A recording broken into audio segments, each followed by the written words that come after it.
தமிழ் உறவுகளுக்கு வணக்கம். இந்த தேர்தல் முடிஞ்சதுக்கு அப்புறம் இந்த எக்ஸிட் போல்னு சொல்லிட்டு ஒரு கருத்து கணிப்பு ஒன்று எடுத்தாங்க. ஓகே, இந்த கருத்து கணிப்புல உண்மையாவே சொல்றேன், ஒரு மிகப்பெரிய அவலம் இது தமிழ்நாட்டில் நடக்கிற ஒரு மிகப்பெரிய அவலம். கிட்டத்தட்ட கடந்த ஒரு 1-2 தேர்தல்கள்ல தொடர்ச்சியா பண்ணிட்டு இருக்கிறாங்க. திமுகவை போடுவாங்க, ஏடிஎம்கே போடுவாங்க, அப்புறம் இந்த இப்போ டிவிகே கூட போடுறாங்க. ஆனா என்டிகே போட மாட்டேங்கிறாங்க.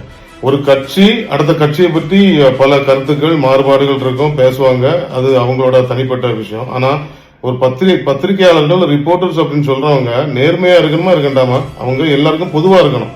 உண்மையாவே என்ன களத்துல என்ன நடக்குது, கருத்து கணிப்புகள் உண்மையான கருத்து கணிப்பு என்ன அப்படிங்கறத பார்த்து போடணும். ஆனா இதுவரைக்கும் கிட்டத்தட்ட ஒரு எக்ஸிட் போல்ல கிட்டத்தட்ட ஒரு 4-5 நியூஸ் சேனல் எடுத்திருக்காங்க. நாம் தமிழர் கட்சி மற்ற வேலை போட்டிருக்காங்க. இந்த தேர்தலுக்கு முன்னால கருத்து கணிப்பு அப்படின்னு சொல்லிட்டு எடுத்திருந்தாங்க. அந்த கருத்து கணிப்புல எப்பவாவது நீங்க போய் கேட்டிருக்கீங்களா, நீங்க உங்களோட வாக்கு டிஎம்கேக்கா, ஏடிஎம்கேக்கா, டிவிகேக்கா, இல்லைன்னா மற்றவைக்கானி, அதெல்லாம் கேட்க மாட்டாங்க.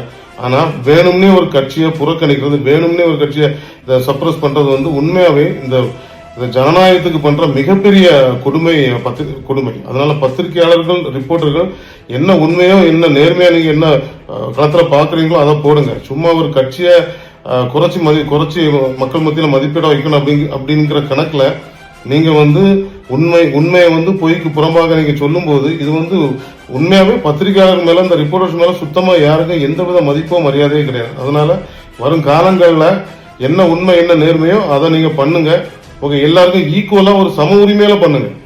அந்த கட்சிக்கு கூடுதல் உரிமையை கொடுத்து மற்ற கட்சிகளை ஒரு இந்த கேவலப்படுத்துறது, அதெல்லாம் ஒரு அசிங்கம் தானே. நாளைக்கு உங்களையே ஒரு 4 பத்திரிகையாளர் மத்தியில கேவலப்படுத்தினா உங்களுக்கு எப்படி இருக்கும்? அதனால வருங்காலங்கள்ல இந்த கட்சிகளுக்குள்ள பாகுபட்சம் அவங்க பார்க்கலாம், ஒரு கட்சியினர் பார்க்கலாம். ஆனா ஒரு பத்திரிகையாளராக இருந்து நேர்மையா செயல்படுங்க. ஓகே, இது கிட்டத்தட்ட ஒரு 2 தேர்தல்களும் இதான் நடந்துட்டு இருக்கு. ஆனா வரக்கூடிய மே 4ஆம் தேதி தேர்தல் ரிசல்ட்ல நாம் தமிழர் கட்சி யார் அப்படிங்கறத இப்படிப்பட்ட ரிப்போர்ட்டர்ஸ்க்கா இருக்கட்டும், இல்ல பத்திரிகையாளர்களா இருக்கட்டும் பதில் சொல்லணும்.